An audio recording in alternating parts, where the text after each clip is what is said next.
We're live post game. Michael Rand here with Star Tribune sports editor Ryan Kostecka. Ryan, a tale of two games. Game one, the Wolves made it look easy. All the shots were falling. Game two, that is certainly not the case. They score 85 points. I believe they said on the broadcast that is a season low for them. They lose 94-85. Was this 19? Was this like 2002? Like what? That's a early 2000s NBA playoff score, not the modern NBA. I've got a bunch of thoughts, but I want to hear what you took away from this one first. First off, it's almost midnight here, so the delirium starts to set in a little bit. So I'll start off with a hot take. And the Wild are still playing. I know, right? Yeah. About to start the third quarter, 4-1 there. So, But here's my hot take. I love these games, these low-scoring games. It's like a 2-1 baseball game. I'm all in. Yeah, it's fine. I don't mind it. It's just it's not what I expected. No, definitely not. I think the biggest takeaway for me is that just Minnesota could not match Los Angeles' intensity, physicality from the get-go. I think it proves that Minnesota still has a step to take. They look great in game one. We knew that was going to happen. But I expected them to maybe come out with a little more energy, just knowing Luka and LeBron. They couldn't afford to go down 2-0. So you've got to match that at least early on, maybe into the first quarter, just to see if you can then take the crowd out of the game a little bit. So once that crowd got going, it was tough to play catch-up. I thought Minnesota was able to cut it close then. The biggest win for the Wolves tonight by far is just the fact that Luka and LeBron and Reeves all had to play big minutes. Yeah. It might not matter the next game because they got 2 days off, but it's going to matter. LeBron's legs looked shot at the end. Phenomenal defensively, just no lift offensively on his shot. So I think that was a win for the Timberwolves. That's about the only thing you can take away as a win. Yeah, Randall looked great. Sure. I mean, that's awesome, but you got to look big picture. My biggest takeaway is this was predictable in a certain sense, right? You already outlined that you knew you were going to get a better game from the Lakers. Like, this is LeBron. He's 40. How many times is he going to be here again with a realistic chance at making a playoff run? Like, they're not a Western Conference favorite, like that's Oklahoma City, but they have a chance. They're a good enough team that they could make a run. So you knew they were going to have a better game after getting embarrassed in game one. The other predictable thing, though, is that the Wolves traditionally this season have been their own worst enemy. When something good happens, they have a hard time sustaining that. So I was not surprised that they were not able to duplicate the energy, the ball movement. Like, I can already hear, I haven't seen Chris Finch's post game. He's probably doing it right now. I can already hear him saying ball got sticky.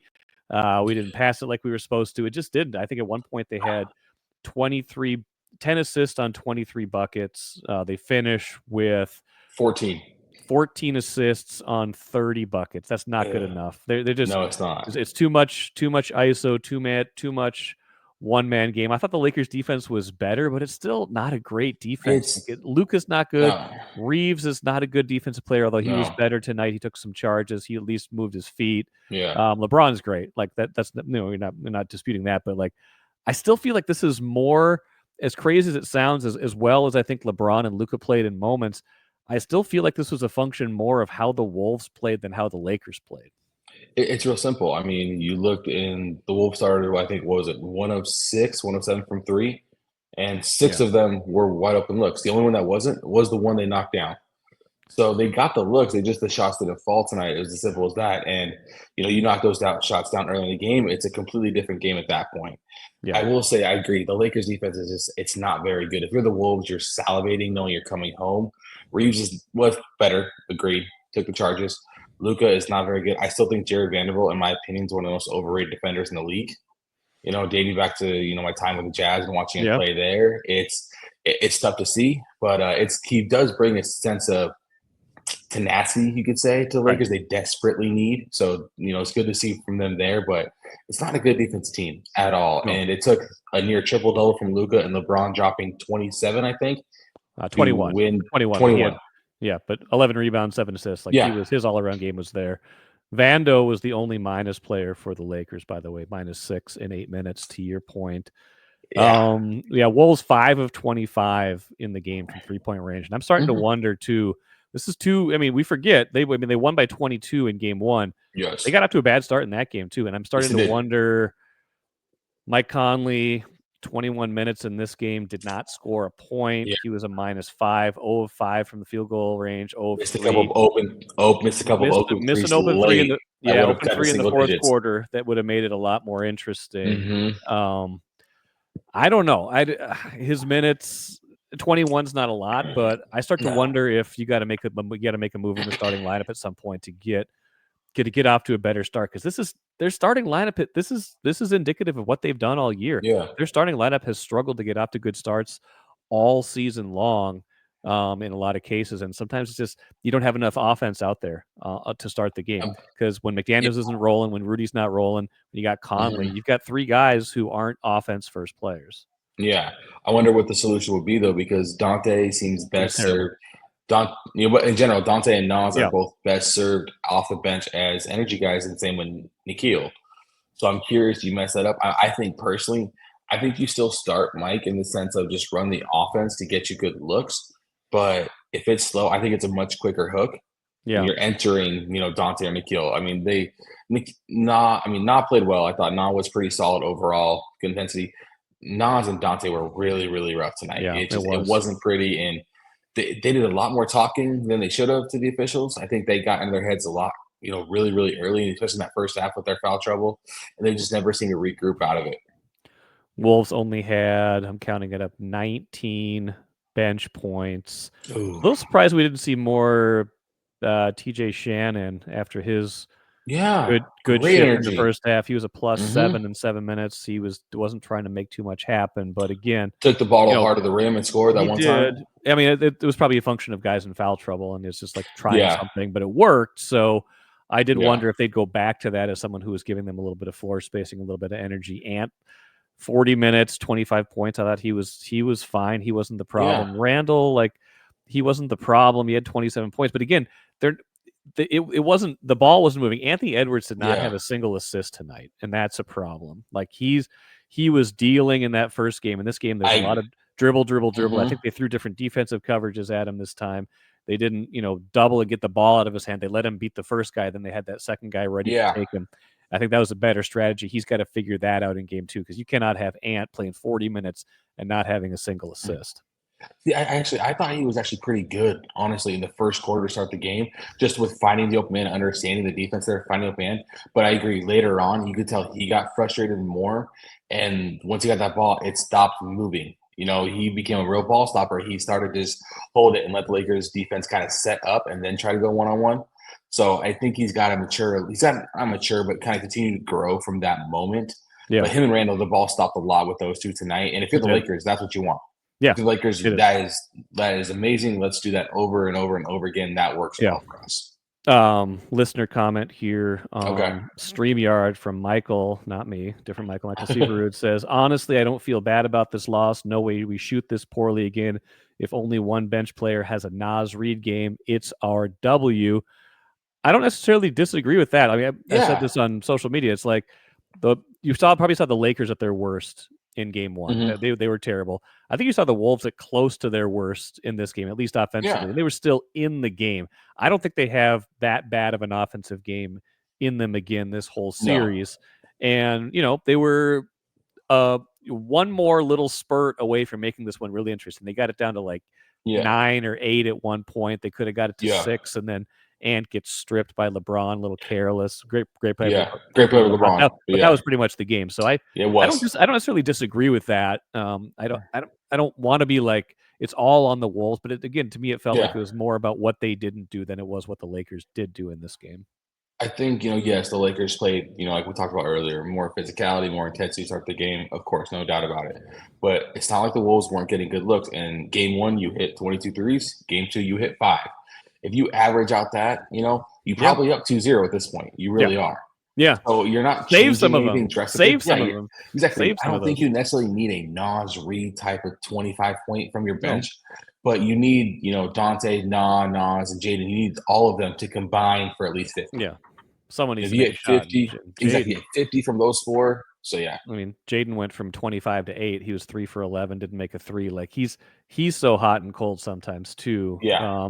Then there's the mystery. Rudy had 6 rebounds. Brian on X wants to know, how are Rudy's hands so bad? Ryan, you watched more Rudy Gobert basketball than probably I any of have. us because you came from Utah. How Yep. are Rudy's hands so bad? I will say this. Rudy's hands are not the best. I'll just say the Oh, truth. yes. Okay. His hands are not the best. For a 7-footer, 7'1", 7'2", he's incredibly coordinated, just maybe not the best hand-eye coordination. Yeah. He does have a tendency, he tried to catch a lot with one hand. I will say that's probably my biggest thing with him is He instead of bats going the up strong ball. with two, Yeah, he he bats it bats around the a lot ball on everywhere. rebounds too. It's like Yes, just out of pull it in. You can fingertips. just pull it in. Why not? I was watching the game with my dad tonight, and he Yeah. commented about the same thing about Rudy Gobert. And someone who's watched Rudy, obviously Mm-hmm. during my time in Utah as well. Right. And I was explaining to him a little bit about how Rudy's hand, often gets pulled down. Refs don't call it, but at the same time, you've got to be strong. You've got to just power through that. You've got to grab two hands, and it's tough to say, but I think that Rudy doesn't have the best hands in the NBA, and it's a very fair comment to make. I think it's fair too. Side yard said bad game, but Lakers are beatable if we get anything from our bench. That's kind of Yeah, echoing what I other people completely are agree. saying. I think so too. I Yeah, mean, I think and you don't want to you don't want to get too far ahead of it, but you get game 3 back here Friday. Then I think it goes to an every other day every cadence other day, for the rest of the series. which is a huge Minnesota advantage at I that think it point. is just from their depth and from LeBron looking tired. Luka looks tired too, to a certain Their degree, even legs though looked gone he's in a the fourth quarter. Luka's an old 26 right now. Yeah, He doesn't look like he's necessarily spry. So I don't know. I still think they're. I mean, yeah, the disappointing thing is, and I think I called the live stream this. Like they basically, I think the Lakers kind of are what we thought they were still after yes, game 1, and I think the Wolves kind of let them off the hook. The old Denny Greenism. I think they let yeah, them off the hook a little bit in this game because even though if you went into the totality of these two LA games, you would have been perfectly happy with a yeah, split. When you win game 1, you got to be greedy. You can't just say, "Okay, we're satisfied with the split." exactly. There's a little bit of that tonight. I'm not saying they were satisfied because I thought they played hard, but Yeah, they didn't play smart and they didn't play with the same kind of precision that they did in game 1. And that's what you need to beat the Lakers. Like you just do. The Lakers yeah, are still going to carve you up if you aren't on your game, if you're not yes, playing the way you are supposed to. So that was the disappointing thing to me. Is I think it was there for them to take if they could have been a little bit better. But yeah. to we got another comment here from Gotti612 said, I imagine the Wolves best beats the Lakers best. I would agree with that at this point. Although the I caveat being think it's the caveat being the ceiling of LeBron and Luca that's my thing. Yeah, is high, but they've been pretty good I think they've largely been pretty good in both of these yeah, games. I mean, Luca had 37 in game 1, he had 31 tonight, almost had a triple double. mm, Like they're not going to get much higher than that, I wouldn't think. And I think the Wolves do have room in their ceiling from where they were. I think if both teams played their best, I think it'd be a good game.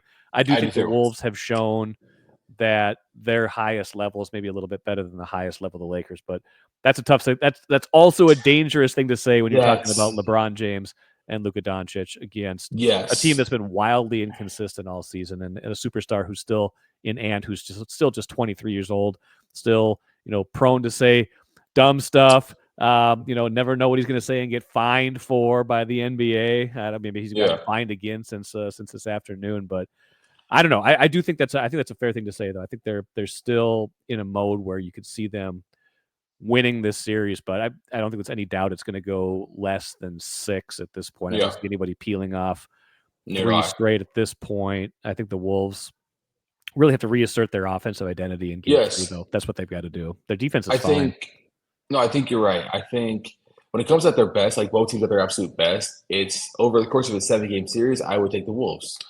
In a Game 7 winner take all, it's really really hard to bet Yeah, against a Luca that's the and thing. LeBron. That's Yeah. that's and so if you're the Wolves, you want to avoid that at all costs, in my Yeah. opinion. Granted, I will say Luca is best and LeBron is best. The Wolves are one of maybe 2 or 3 teams in the NBA who aren't afraid No, at that that's moment at true. all. So I Yeah. think that bodes well for them. I'm going to stick with my prediction. I said Wolves in 6. That I was think that's my. fair. I thought they Yeah. split here, and I think the Wolves sweep at home.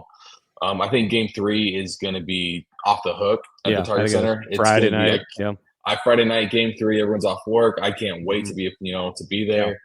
I do think it's a perfect time for the Wolves to go home. I mean, you know Yep. this. Role Yep. players play Yep. better at home. It's a Yep. great time for Na and Jaden, and I mean Na hasn't really popped off yet, and we know he's capable of doing that. Mm-hmm. Jaden, Dante, Naj Reed as well. I think it's a great moment for these guys to kind of seize control. Who knows? It might even, light something up under Mike. Maybe Mike hits one of those threes. Yeah. In the fourth quarter. So returning home at the perfect time, you got to keep it all in perspective. You played great in game one, you won. You played terrible in game two, and you lost.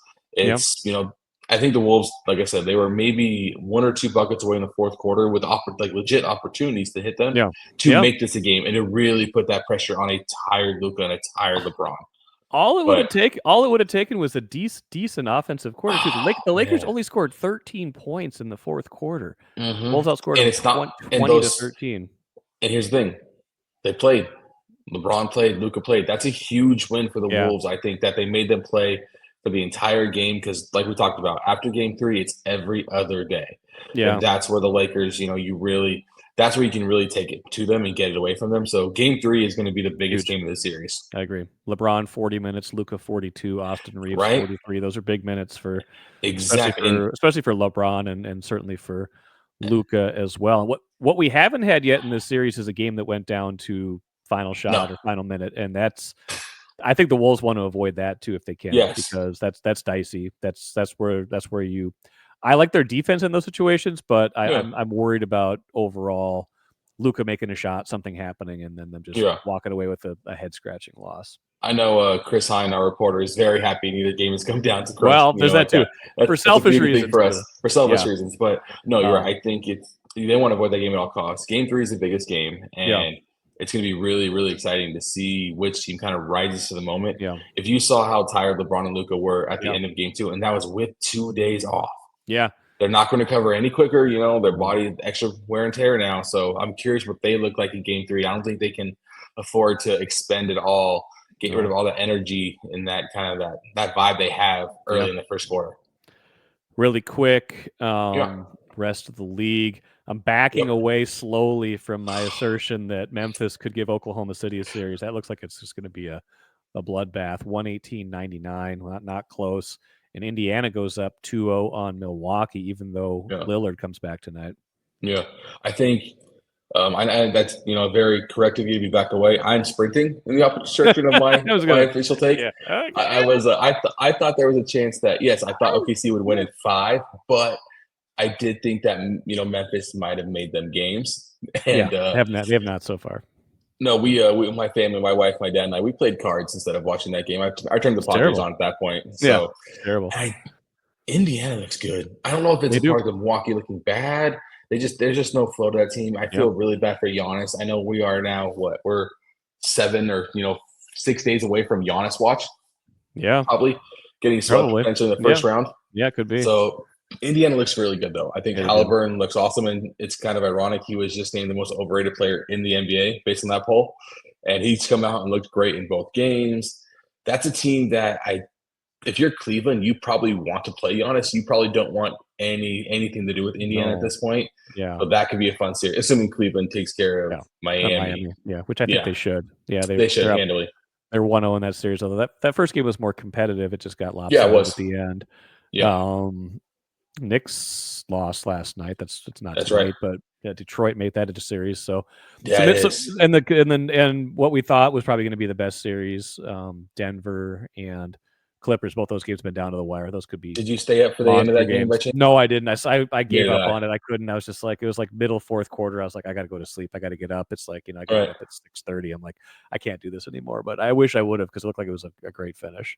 I know. I got my 14-month-old, so I went to bed. There's no way I was making. And then my dad just asked me. He goes, "Hey, the Clippers won last night." I was like, "Apparently." That's gonna be a great series. That's gonna be a lot of fun. The Knicks Pistons series is really entertaining. Yeah. I'm curious how Detroit performs at home. I think that's great for their role players. And so I think the Knicks, not necessarily scared, but a little on guard a little. And Tim's has got to just make some rotation. I mean, just some adjustments. You talked about it. Cat was scoreless in the second half. Yeah.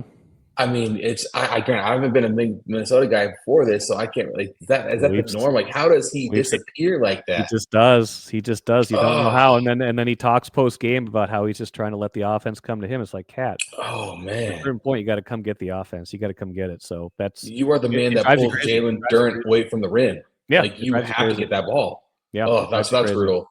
Yeah. And I'm excited tomorrow night. Tomorrow night's going to be a lot of fun as well. Yeah, a lot of good watches tomorrow.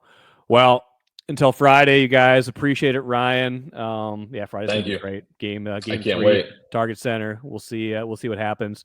Thanks, everybody, for the great questions, for sticking around, for staying up past midnight. We'll go to bed now. See you, Ryan. See you, everybody. See ya.